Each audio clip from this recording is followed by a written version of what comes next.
ነግራኛለች። የአባትና የእናቷን ስም እኮ ስጠሪ ነው ያደርሽው። ወይኔ ቅሌቴ! በስልኳ ራሱ ቀርጻ አለመያዟ እኮ ትራፊ ሲለኝ ነው። የሆነ መፍትሄ ካልፈለግን ግን በጣም የሚያስፈራ ድባብ ውስጥ ነው ያለሽው። አሁንም ለይኩንን ከዚህ በፊት አላውቀውም በሚለው አቋምሽ እንደጸናሽ ነሽ? ድጋሚ እኮ ይህን ርዕስ ላለማንሳት ተነጋግረን ነበር። እሱ ግን እንደሚያውቅሽ ሆኖ እያወራልኛል። እንግዲህ ከሆነ ከሚያውቁት ሰው ጋር ተመሳስይባቸው ሊሆን ይችላል። ደግሞ እኮ ሁለታችንንም አንዴ አንተ አንድ አንቱ እያልሽ ነው የምትጠሪው። ቆይ ይሄ ነገር ግን ፋንቱ በሰላም ነው? ምናልባት ከሆነ ሰው ጋር ተመሳስይባችሁ ሊሆን ይችላል። ስለዚህ አንቺም ልክ እንደ ለይኩን ከሌላ ሰው ጋር ተመሳስለሽብኛል እያልሽኝ ነው? ምን? ይኸውልሽ ይህንን ነገር እኔ ለማንም አልተናገርኩም። ያኔ ትዝ ይልሻል ለባብሰሽ ስትወጪ እኔም ልክ ከለይኩን እኩል ነበር የደነገጥኩት። ለምንድን ነው ያስደነገጠሽ? ከ30 ዓመት በፊት እኔ ቤት የምትሰራ ሰራተኛ ነበረች። ምን ያስደነግጠኛል? ይገርምሻል ልክ እንዳንቺ የቀይ ዳማ ቆንጆ ነበረች። ቆይ ለምንድን ነው አሁን እሷን ከኔ ጋር እያነጻጸርሻት ያለሽው? ገና የሚገርመውን ነገር መች ነገርኩሽ? ስሟ ደግሞ ትርንጎ ይባል ነበር እኮ። ታዲያ ይሄ ስም ከኔ ጋር ምን ያገናኘዋል? አላውቅም፣ ግን ደግሞ ባለፈው ኤሚ ትርንጎ ምናምን እያልሽ በእንቅልፍ ልብሽ ብዙ ነገር ስታወሪ እንደነበር ነግራኛለች እኮ። ሊሆን ይችላል ያው በእንቅልፍ ልቤ። ይገርምሻል ፋንቱ በዛን ወቅት እኔና ለይኩን መሀል ትንሽ ችግር ተፈጥሮ ነበር። እኔና ለይኩን የማይሆን ነገር አድርገን ነበር። ምን አይነት ነገር? እኔም ከዳግም አባት ጋር፣ ለይኩን ደግሞ ከትርንጎ ጋር አላስፈላጊ ነገር ተፈጥሮ ነበር። ይገርምሻል ትርንጎን በጣም ወዳትና አምናት ነበር። እባክሽ ትዬ ይህን ኖሬ እዚህ ጋር ማቆም ይችላል? ለምን ማለቴ ብትሰሚው አንቺ ምን ይጎዳሻል? ያው እኔ መስማት አልፈለኩማ። ፋንቱ ይሄን ነገር አንቺ የግድ መስማት አለብሽ። እኔም ደግሞ አይምሮ እንዲያርፍልኝ ለአንቺ መንገር አለብኝ። ወይን እንግዲህ ጩና ለእህትሽ አስፈላጊውን ሁሉ ምርመራ አድርጋ። ወይዘሮ ዝኑ ፋንቱን መስቀለኛ ጥያቄ ጠየቀቻት። ሁሉንም ነገር ስትነግራት እኔ ከዚህ ጥያቄና ከኔ ህይወት ጋር ምን አገናኘው በማለት ፋንቱን መልስ ሰጠች። በባለፈው ፓርት ላይ እየቃዠች የነበረውን ሁሉ ለእናቷ ነገረቻት። ይሄን የሰማችው ወይዘሮ ዝኒ የተጠራጠርኩት ነገር እውነት ነው ማለት ነው እያለች ነበር። በመጨረሻ መጠየቅ አለብኝ አንቺንማ ብላ በጥያቄ ስታፋጥጣት ፋንቱም እኔ አላቅም ስለምትይው ነገር እዚህ ቤት ከ30 ዓመት በፊት የነበረች ሰራተኛ ነበረች ትርንጎ የምትባል። እናም እንደዚህ ነበር ብላ ሁሉንም ስነግራት እኔ ምን አገባኝ ከእሷ ጋር ይህን ርዕስ ላለማንሳት እኮ ወስነን ነበረ በማለት ተናገረች። ዶክተር ፋኑኤል የጩናን እህት ሕክምና አደረገላት።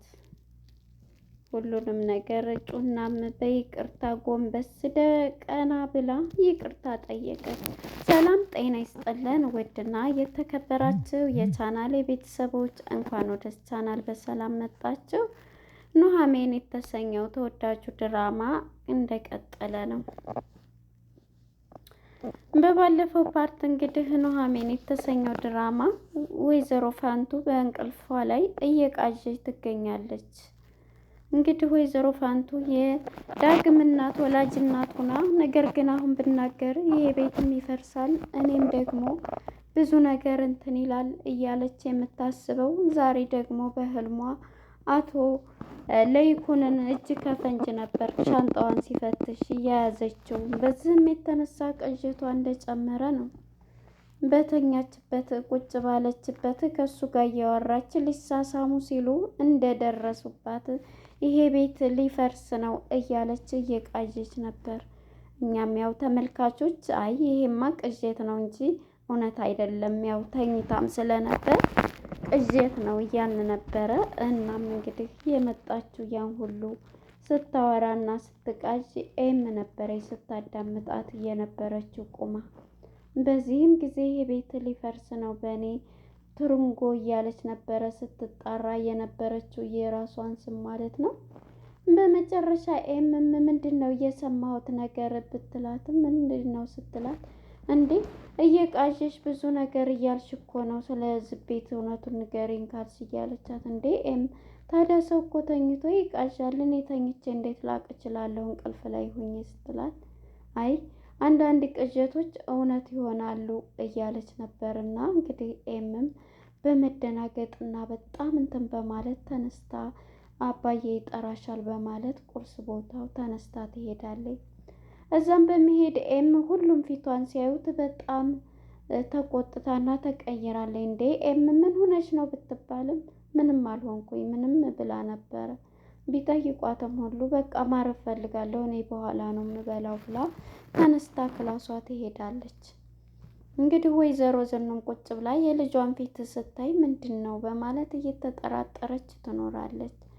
መጨረሻ ላይ ማነች ፋንቱ መታ ቁርስ ላይ ቀረሽ እኮ በሰላም ነው እያሏት እሷም መታ ትቀመጣለች እና ቁጭ ብላ ሳለ ወደ ኤም ጋ ሄዳ ቆይ እስኪ ምን እንደሆነች መጠየቅ ልጄን አለብኝ ብላ እናቷ ጋራ ልጇ ጋር ትሄዳለች። በዚህም የተነሳ እንግዲህ ወይዘሮ ዝኑ ኤምን ምንድን ነው የሆንሽው ልጄ ምን ሆነች ነው ብላ ቁጭ ብላ ብትጠይቃት ይህን ጥያቄም ለመሸሽ እኮ ነው እዚህ የመጣሁት ምንድን ነው እያለቻት ነበርና እኔ እናትሽ ነኝ ለምንድን አትነግሪኝም ብትላትም እማዬ ሁለተኛ በእናንተ ውስጥ ምንም ነገር ንፋስ እንዲገባባቸውም አልፈልግም። እኔ በጣም እንትን እያልኩኝ ነው ፈንቱ ስትቃዥ ያገኘኋት ብትላታለች። እንዴ ታዲያ ብትቃዥ ምንድን ነው ስትላት አይ ቅዥቷ ሳይሆን ስለሌላ ነው ብቻ ያሰብኩት ነገር ምንድን ነው ስለ እንዳይሆን እያለች ምንድን ነው የምትይው ብትላትም እንግዲህ ሁሉንም ነገር ስትቃዥ ብርቱካን ትርንጎ እያለች እየቃዥች ነበረ። አሁን ብናገር ይሄ ቤት ይፈርሳል እያለኝ ስትል ነበር እያለኝ ለእናቷ ለዝኑ ትነግራታለች። ዝኑም ይሄንን ስትሰማ እኔም የጠረጠርኩት ነገር እንዳይሆን እያለኝ መጀመሪያም ግን ስትጠይቃት ነበር አባዬን ከዚህ ቀደም ታውቂዋለሽ እያለች በምትነግራት ጊዜ ኤምም በፍጹም እኔ ስለዚህ ማቀ የለም በባለፈው እኮ እነሱን ስታይ የሆነ ቦታ ታውቂዋለሽ ወድቀሻል ብትላትም እሷም ይሄንን ልትል አልቻለችም።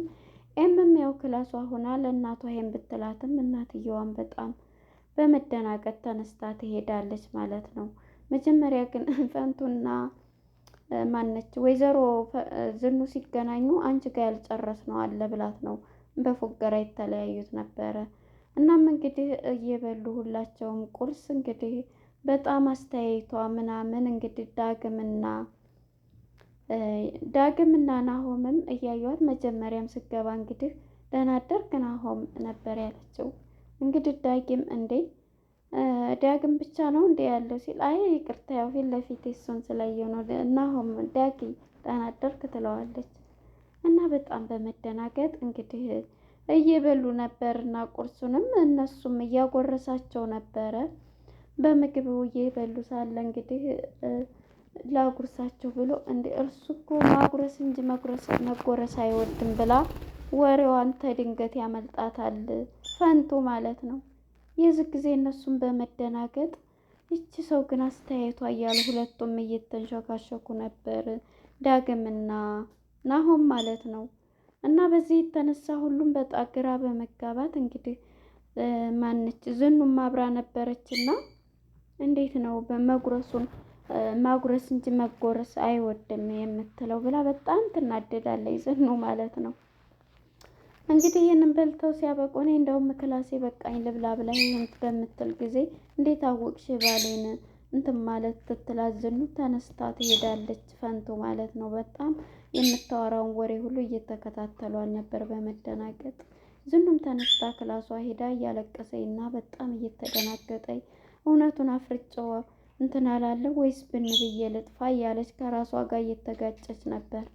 እንግዲህ ወደ አምራንና ወደ ዶክተር ፋኑኤል ስንሄድ እንግዲህ ቪዲዮውን ሰጥተው ሁሉንም ነገር በቃ ደስ ብሎ ስለ ጩና እህት እንግዲህ ሁሉንም ነግረዋለች ማለት ነው። አምራን ስትነግረው ዶክተር ፋኑኤል የረፍቱ ሰዓትም ስለነበረ ሁሉንም ነገር በቃ በጣም ፒስ እና ጥሩ ዶክተር ነው ይዛው ከነጩና ቤት ስትሄድ ጩናም እንግዲህ በደስታ እያለቀሰች ይቅርታ ዶክተር ብላ ከእግሩ ስር ድፍት ብላ ያው አንዳንዴ ህይወት ትትፈትን ያልሆነ ቦታ እንገባለን ማለት ነውና ጩናም ወድ አይደለም እህቷ እንግዲህ ባሏ በመደብደብ የተነሳ ጭንቅላቷ የደም እንትኗ ጭንቅላቷ ላይ ረክቶ እንዳለ መነጋገሮች ላይ የተቀመጠችው ማለት ነው። እናም ዶክተሩም እንግዲህ በቃ ሁሉም ነገር በእኔ ይሆናል፣ ይስተካከላል፣ የምፈልገውን ሁሉ እረዳለሁ በማለት ይቅርታዋን ተቀብሏል። በጣም ምርጥ ዶክተር ነው። ይዟት ሆስፒታል እንግዲህ የጩናን እህት ይዘዋት ይሄዳሉ። እንግዲህ ሕክምና በተሟላ ሁኔታ ተደርጎላት በቃ የተመታችበት ላይ ደም ስላላት ስለሆነ እሱ ደግሞ ኦፕሬሽን ይሆናል በማለት ይነግራቸዋል። እንግዲህ ጩናና አምራን ማለት ነው ደስ ይላቸው ይተቃቀፋሉ። እንግዲህ ሁሉንም በሚያስረዷቸው ጊዜ አንቺ ምርጥ ሰው ነሽ ይላታል። አይ እኛም አይደለንም ብላ እንግዲህ አቶ ዶክተር ፋኑኤልም አምራን ሁሉንም ነገር ይነግራታል ማለት ነው። እንግዲህ ሁሉንም በመጨረስ ዶክተሩም ይደረግላታል። ቶሎ ምሳ እንብላ ብሎ እንግዲህ ሁለቱንም ነው እያወራንና ማድረግ ያለብን እረፍት እዛ ቦታ ሆነን ነው ሻይ ቡና እያልን ብሎ ይዟቸው ሄዶ ነበር ማለት ነው። እንግዲህ ወደ እና ዶክተር ፋኑኤልም ለማሳከም ሁሉን ነገር ጨርሰዋል ማለት ነው። ወደ ኑሐሚንና አምራን ጋር ስንመጣ ኤምጋና አምራን ማለት ነው። ኑሐሚን እንግዲህ ተገናኝተው ሁሉንም ነገር ስነግራት ይሄ ቤት እየቃዠች ስለ አባዬና ስለማየ ስለዚህ ቤት ስታወራ ሰማሃት እንዴ? መቃዠት ታዲያ እንደ አንቺ የቶጦ ትክክል ነው ብለሽ ታስቢያለሽ እንዴ ስትላት እኔ አብሬያት አልቃዠሁኝ እንዴት አውቃለሁ እያለች ኑሐሚንም ትላታለች። እና ይሄ ቤት እንድፈርስ እኔ እንደዚህ እያለኝ ነው እንዴት? ኧረ ይሄን ሰይጣን ይሰበው ስለ አባዬ እኮ ነው ስታወራ የነበረችው ብላ ትነግራታለች። በዚህ የተነሳ እንግዲህ እሷን በጣም በመደናገጥና በምትን በማለት ይሄ ሊሆን አይችልም እያለች እንዴ አሁን እኮ ወይዘሮ ፈንቱን ከአባትሽ ጋር ማገናኘት ይሄ በፍጹም እያለች እንግዲህ ኑሐሚን ይህን ትታስረዳት። ደግሞ እኔም እኮ ለአንቺ ህይወት ማትረፍ ደግሞ እሷ ናት፣ ምንም ከፈጣሪ በታይ እሷ ናት እኮ እኔም እኮ እሱ ይሉን ታይዞኝ ነው እያለች ምን ይሄን ትላለች። በመጨረሻ እንግዲህ ኑሐሚን ወደ ፈንቱ ቤት በመሄድ ፈንቱን ጋር ስጠራት ምንድን ነው ስትላት እኔ ከዚህ ቤት ውጭ እያለ ብን ብለሽ ሂጂ እያለኝ ነው። ስለዚህ እንደ ወይም ላፍርጠውና አሁን የመናገሪያሽ እውነቱ ደርሷል። አሁን ለ30 ዓመት ያጣሁትን ልጄን አሁን ራሱ ይሄ ነገር ሲሆን በጣም ነው እንትን የሚለው እያሉ ነበር። እና በመጨረሻ በጣም እየተደናገጠች ትገኛለች ማለት ነው። ተናግረሽ በቃ ማለት ይከብዳል። ይሄ ሲሰማ እንዴት ነው የሚሆነው?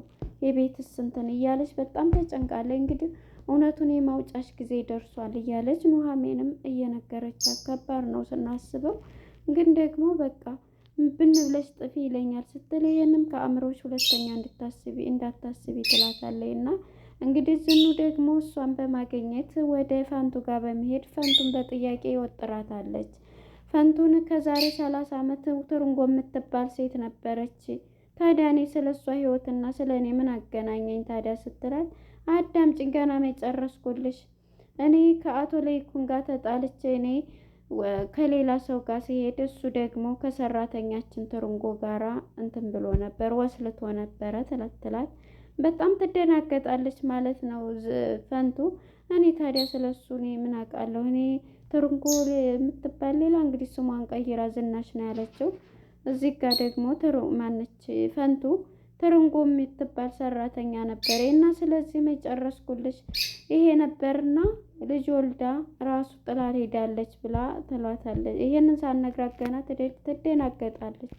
ይሄንን ካወቀ ልጅ የሚጠላኛል እያለች የምትጨነቀው ፈንቱ አሁን ላይ በጥያቄ ወጥራታለች ማለት ነው ወይዘሮ ዝኑ። በመጨረሻ እንግዲህ አቶ ለይኩን ይህን እየተነጋገሩ ጥያቄውን እየጠየቀቻት እያለ አቶ ለይኩን ከላይ ከፎቅ ሲመጣ እነሱም በአንድ ሆኖ ጥያቄዋን ሲጠይቃት ሲያገኛ እዛ ላይ ነበር እያዳመጣቸው ያለቀው ማለት ነው። እንግዲህ ፈንቱ እውነትና እውነት መቼም ተደብቆ አይቀርም፣ መናገር አለባት፣ መጥፋትም የለባትም። ዝሮ ሁሉንም ነገር ስለምታውቅ ናሆም ምንም አይላት፣ ይቅርታውን ተቀብለው እናቱን እንዳገኝና እንድታቅፈው ይፈቀዳል ማለት ነው። ለነበረን ቆይታ እናመሰግናለን። መልካም ጊዜ